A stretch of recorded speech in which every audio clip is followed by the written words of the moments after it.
Badness you can get easily, in quantity.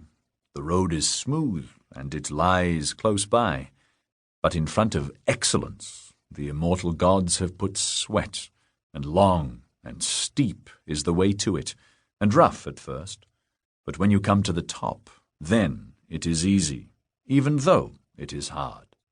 Hesiod, about 700 BCE, the Theogony. Know thyself.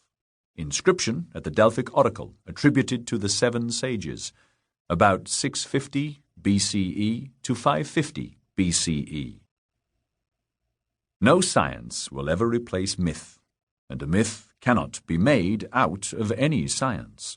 For it is not that God is a myth, but that myth is the revelation of a divine life in man. It is not we who invent myth, rather it speaks to us as a word of God. Carl Gustav Jung. The awe and dread with which the untutored savage contemplates his mother-in-law are amongst the most familiar facts of anthropology. Sir James Frazer, The Golden Bough. The highest point a man can attain is not knowledge or virtue or goodness or victory, but something even greater, more heroic and more despairing, sacred awe. Nikos Kazantzakis, Zorba the Greek. You're driving down the highway, and you pass an accident along the road. Admit it, without even thinking, you slow down and rubberneck, just like everybody else. Instantly your mind seeks an explanation for what you see.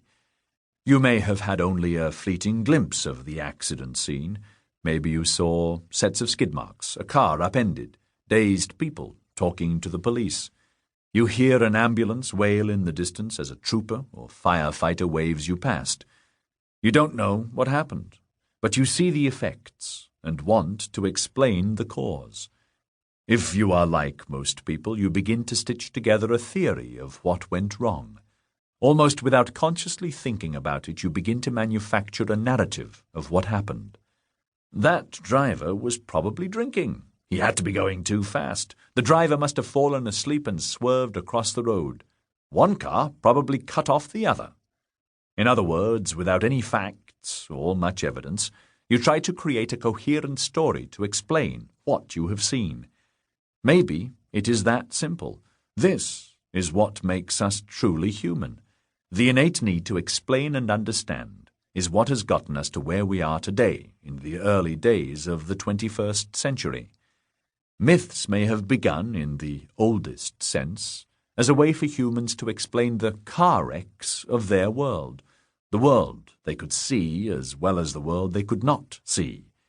Long before science envisioned a Big Bang, long before Greek philosophers reasoned, Siddhartha Gautama sought enlightenment, or Jesus walked the shores of the Sea of Galilee. Long before there was a Bible or a Quran. Long before Darwin proposed natural selection. Long before we could know the age of a rock, and before men walked on the moon, there were myths. Myths explained how Earth was created, where life came from, why the stars shine at night, and the seasons change, why there was sex, why there was evil, why people died, and where they went when they did. In short, myths were a very human way to explain everything.